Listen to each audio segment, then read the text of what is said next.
Hello दोस्तों, नमस्कार। मैं विवेक ठाकुर आप सभी लोगों का एक बार फिर से स्वागत करता हूं आपके अपने यूट्यूब चैनल द को लीडर्स में। दोस्तों, एक बार फिर से मैं आप सभी के बीच में हाजिर हूं एक नए टॉपिक के साथ। और ये टॉपिक बड़ा ही आप कह सकते हैं कि आम है। अक्सर हम में से लगभग 98% लोग ऐसा करते हैं, एक दूसरे से अपनी तुलना करना। आप सभी लोग इस चीज़ को बहुत ही अच्छी तरह से जानते हैं, क्योंकि हमारे इंडिया में खास तौर से चीज़ें बहुत ही ज़्यादा चलती हैं। लोगों लोगों का माइंडसेट हो जाता है कि उसने ये काम किया है, मुझे भी करना है, उसने इस तरह से किया, उसने ये गाड़ी ली है, मुझे भी चाहिए, ये कपड़े लिए हैं, मुझे भी चाहिए, ये टीवी है उसके घर में। तो ऐसा हम लोग बहुत ज़्यादा करते हैं। किस तरह से वो इतने पैसे कमाता है, मुझे भी कमाने हैं। लेकिन कभी ये नहीं सोचते कि उसके पीछे रीज़न क्या होता है, वो किस तरह से कर रहा है। हम लोगों के सक्सेस को तो देखते हैं, लेकिन उसके पीछे उसने कितनी कड़ी मेहनत की है, इस पे हमारा कभी ध्यान ही नहीं जाता है। हम लोगों के पीछे तो चलना चाहते हैं, उनके जैसा करना तो चाहते हैं, बनना तो चाहते हैं, लेकिन उनके जैसी मेहनत कभी नहीं करना चाहते। दोस्तों, सबसे पहली बात तो ये मैं आप सभी लोगों को बताना चाहूँगा कि किसी से भी अपनी तुलना करना आप छोड़ दीजिए। भगवान ने आपको सबसे महत्वपूर्ण बनाया है, सबसे अलग बनाया है। अगर एग्जाम्पल के तौर पे बताऊं तो आपके जो हाथों के फिंगरप्रिंट्स होते हैं, कभी उनको देखिएगा, वो कभी किसी से मैच नहीं करेंगे। वर्ल्ड की पॉपुलेशन इतनी है, लेकिन अगर आप देखें तो कभी आपके फिंगरप्रिंट्स, आपकी आंखों की जो रेटिना होती है, वो कभी किसी और से मैच कर ही नहीं सकती। तो आप सोच के देखिए, भगवान ने आपको कितना महत्वपूर्ण बनाया है, कितना आपको मौका दिया है कुछ अलग करने का, इसीलिए तो आपको अलग चीजें दी हुई है। लेकिन हम करते क्या है, यार उसने ये कंपनी ज्वाइन किया, मुझे भी करनी चाहिए, यार उसने छोड़ दिया, मैं भी छोड़ देता हूँ। तो तुलना करना एक दूसरे से दोस्तों, इससे कोई फायदा नहीं होता है। आप अपने अंदर वो चीजें ढूंढिए कि आपके अंदर क्या अलग है, आप क्या कर सकते हैं, उस पे अपना फोकस डालिए। ये बहुत ही ज्यादा जरूरी होता है दोस्तों। लेकिन अक्सर हम करते क्या है कि उसने क्या किया है, क्या नहीं किया है। खासतौर से हमारे देश में ऐसा बहुत ज्यादा होता है, क्योंकि हमें बचपन से ही सिखाया जाता है कि हमारे चाचा जी के लड़के ये तुम्हारे चाचा जी के लड़के ने ये किया है, तुम भी ऐसे ही करो। उसने इंजीनियरिंग इंजीनियरिंग कर ली, उसने वो डॉक्टरी पढ़ रहा है। तो ये चीज़ें ना हमें बचपन से ही सिखाई जाती हैं कि बेटा पढ़ लिख लो, अच्छी जॉब मिल जाएगी। कभी कोई नहीं बताता कि आप एक अच्छे बिजनेसमैन भी बन सकते हो, आप एक अच्छा एम्पायर भी खड़ा कर सकते हो। क्यों? क्योंकि दोस्तों, ये मिडिल क्लास लोग कितना ज़्यादा सोच सकते हैं। हमारे फादर्स जो थे वो कितना ज़्यादा सोच सकते थे। अगर बहुत ज़्यादा क्या होगा कि एक जॉब करने वाला जो फादर होगा ये सोचेगा कि मेरा बेटा मुझसे अच्छी जॉब करे। ऐसे बहुत कम पेरेंट्स होते हैं जो ये सोचते हैं कि नहीं, मेरा बच्चा बिजनेसमैन बनेगा। तो ये माइंडसेट जो होता है, हमें बचपन से हमारे आसपास के जो लोग होते हैं, हमारी जो फैमिली मेंबर्स होते हैं, अक्सर हमारे अंदर ये चीज़ें डालते हैं कि अच्छी पढ़ाई कर लो, अच्छे परसेंटेज ले आओ, मार्क्स अच्छे होने चाहिए, तभी आपको जो है अच्छी जॉब मिलेगी, अदरवाइज नहीं मिलेगी। तो ये चीज़ें ना हमें बचपन से ही सिखाई जाती हैं, और इस चीज़ों पर ही हमें कंट्रोल करना है दोस्तों। आप हमेशा ये मान के चलिए कि आप सबसे अलग हैं, और दुनिया में ऐसा कुछ भी नहीं है जो आप नहीं कर सकते हैं, बस आपके सोचने भर की देरी है। तो किसी से अपनी आपने आपकी तुलना करना तो बिल्कुल छोड़ दीजिए। आज से और अभी से अगर आप इस वीडियो को देख रहे हैं, तो मैं आप सभी से रिक्वेस्ट करूंगा कि अपनी तुलना किसी और से करना बिल्कुल बंद कर दीजिए। ये आपके लिए सबसे ज़्यादा इम्पोर्टेंट है। ये सोचना छोड़ दीजिए कि आप जो है उसकी तरह करना चाहते हैं, उसकी तरह बनना चाहते हैं। क्यों आप किसी की तरह बनना चाहते हैं? आप खुद स्टैंड क्यों नहीं ले सकते हैं? इस चीज़ पे ज़्यादा गौर करिए। ये दोस्तों बहुत ही ज़्यादा इम्पोर्टेंट होता है। दोस्तों, एक एग्जाम्पल के थ्रू मैं आप सभी लोगों को चीज़ें बताना चाहता हूँ। एक छोटी सी स्टोरी है, उसके माध्यम से मैं आपको बताता हूँ। एक कौवा था, क्रो जिसको इंग्लिश में कहते हैं। वो बहुत ही ज़्यादा दुखी रहा करता था, और जब भी देखता, वो ऊपर की तरफ देखता और भगवान को कोसने लगता। कुछ दिन तक, एक दिन, 2 दिन, कुछ दिन तक ऐसा लगातार चलता रहा। उसके बाद भगवान ने सोचा कि यार ये अक्सर मेरी तरफ देखता है और कुछ ना कुछ बोलता रहता है, चलो आज इससे पूछते हैं आखिर इसको परेशानी क्या है। भगवान उसके पास जाते हैं और कहते हैं कि बताओ तुम्हारी परेशानी क्या है, तुम इतना क्यों मुझे कोसते हो, मेरी तरफ देख देख के हमेशा कुछ ना कुछ बोलते रहते हो।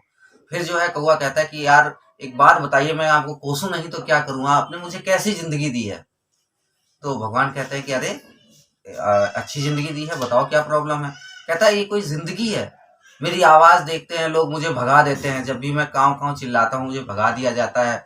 श्राद्ध के टाइम में मुझे याद किया जाता है, बाकी टाइम सब लोग मुझे हमेशा धुतकारते रहते हैं, भगाते रहते हैं। तो भगवान कहते हैं अच्छा ठीक है, चलो तुम किसकी तरह बनना चाहोगे? जब पूछते हैं किसकी तरह बनना चाहोगे, तो कहता कि कोयल की तरह बनना चाहूँगा। तो कहता अच्छा ठीक है, अब मैं तुम्हें कोयल बना दूंगा, पहले तुम जाओ और एक बार कोयल से मिल के आओ। वो कौवा उड़ते हुए जाता है और कोयल से जाके मिलता है और कोयल से कहता है अरे कोयल भाई, कितनी जबरदस्त आवाज है तुम्हारी, हमेशा जब भी तुम कुछ भी बोलते हो लोग तुम्हें सुनने के लिए तरसते हैं। तो कहता है, तो कोयल कहता है कि यार क्या खाक जिंदगी अच्छी है मेरी, इतना काला हूं मैं, तुमसे भी ज्यादा काला हूं मैं। तो कहता कौवा कहता क्या तुम भी दुखी हो? कहता हाँ बहुत ज्यादा दुखी हूँ। फिर दोनों भगवान के पास जाते हैं। फिर भगवान पूछते हैं, कोयल से पूछते हैं कि तुम क्या बनना चाहोगे?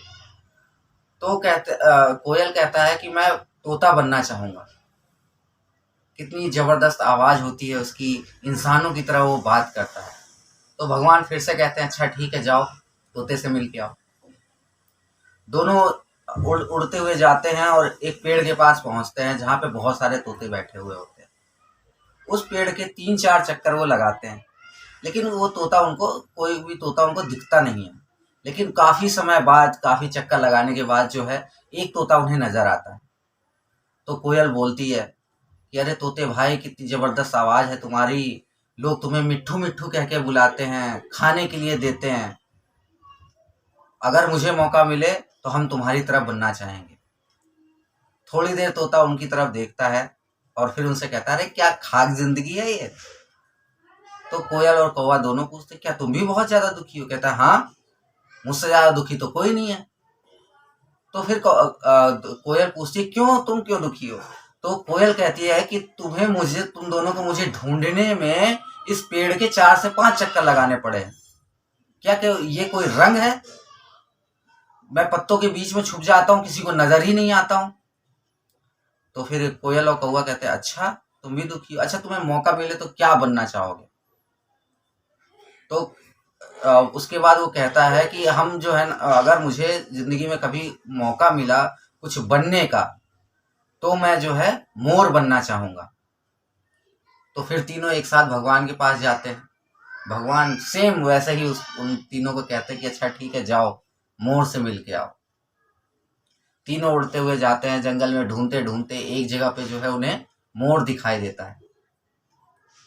फिर तीनों तारीफ करने लगते हैं, अरे मोर भाई क्या जिंदगी है तुम्हारी, लोग तुम्हारी फोटो खींचते हैं, लोग तुम्हें देखने के लिए तरसते हैं जब तुम नाचते हो, लोग इंतजार करते हैं बारिश के मौसम का कि तुम पंख फैला के नाच के दिखाओगे, कितनी जबरदस्त जिंदगी है तुम्हारी।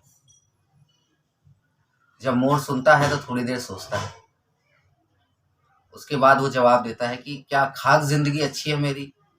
तो फिर तीनों चौंक जाते हैं, अच्छा तुम्हारे जिंदगी में भी परेशानी? कह रहा सबसे ज्यादा परेशानी है। तो उनका सवाल होता है कैसे भाई, क्यों, तुम्हारी जिंदगी में क्या परेशानी है, लोग तो तुम्हें कितना प्यार करते हैं। तो मोर कहता है कि थोड़ी देर इंतजार करो। तो सभी मिलके अपना थोड़ी देर इंतजार करते हैं, फिर धीरे से एक आवाज सुनाई देती है। तो मोर उन लोगों से पूछता है कि तुम्हें कोई आवाज सुनाई दे रही है? तो कहता है हाँ, आवाज तो सुनाई दे रही है। तो कुछ पैरों की आवाज होती है जो मोर की तरफ बढ़ रहे होते हैं। तो तीनों पूछते हैं कि यार ये मोर से पूछते हैं ये कैसी आवाज है? तो कहता है कि ये शिकारी की आवाज है और वो मेरा शिकार करने के लिए आया है, और जब वो मेरा शिकार करेगा तो बिना मुझे मारे मेरे पंख नोच देगा और उन्हें ले जाके मार्केट में बेचेगा। सोचो मुझे कितना दर्द होगा कि मैं जीता जागता रहूंगा और उस वक्त मेरे पंख इतनी निर्दयता के साथ नोचे जाएंगे। तो फिर वो लोग पूछते हैं कि मोर से पूछते हैं कि अच्छा अगर तुम्हें मौका मिले तो तुम क्या बनना चाहोगे? तो मोर कहता है कि मैं कौवा बनना चाहूंगा। कौवा बड़ा हैरान होता है, कहता है यार राष्ट्रीय पक्षी है मोर और ये कह रहा है कि मैं कौवा बनना चाहता हूँ। तो कौवा पूछता है कि भाई ऐसा क्यों, आप क्यों कौवा बनना चाहते हो? तब मोर कहता है कि एक चीज बताओ कि क्या तुम्हारी दुश्मनी किसी से है? क्या तुम्हें कोई मारना चाहता है? कहता है नहीं। कहता है क्या किसी तरह की तकलीफ है तुम्हें, क्या किसी से का डर है कि कोई तुम्हें सताएगा, मारेगा, तुम्हें किसी प्रकार से परेशान करेगा? कहता है बिल्कुल नहीं। कहता तो फिर परेशानी क्या है? सबसे अच्छी ज़िंदगी तो तुम्हारी है, ना किसी की टेंशन, ना कोई तुम्हें मारने आएगा, ना तुम्हारी किसी से दुश्मनी है। तो दोस्तों, मोरल ऑफ द स्टोरी यही है कि आप जैसे भी हैं बहुत अच्छे हैं, बस अपने अंदर की प्रतिभा को पहचानने की कोशिश करिए और उन प्रतिभाओं के साथ आगे बढ़िए। यदि आपको लगता है कि आप लाइफ में कुछ करना चाहते हैं तो अपना एक मेंटोर सेट कीजिए। आपके आसपास अगर आप नेटवर्कर हैं तो जाहिर सी बात है आपके आसपास ऐसे लीडर्स होंगे, एक्टिव लीडर्स जो बिजनेस में एक्टिव हैं, जो आपको लगता है कि उस बिजनेस में सफल हैं। उनसे मिलिए और उनसे पूछिए कि उनके सफलता का राज क्या है। सर, मैं भी आपकी तरह आगे बढ़ना चाहता हूँ, आपको ज़रूर सिखाएंगे। या फिर हो सकता है कि आप एक स्टूडेंट हैं तो कोई टीचर आपके मेंटोर हो सकते हैं, या आपके कोई फैमिली मेंबर हो सकता है, लेकिन एक मेंटोर ज़रूर बनाइए और आगे बढ़ने की कोशिश कीजिए। कभी भी अपने आप को किसी से कमज़ोर मत समझिए। दोस्तों, इन्हीं बातों के साथ मैं अपनी वाणी को विराम देता हूँ। फिर मिलेंगे नेक्स्ट वीडियो में, तब तक के लिए नमस्कार।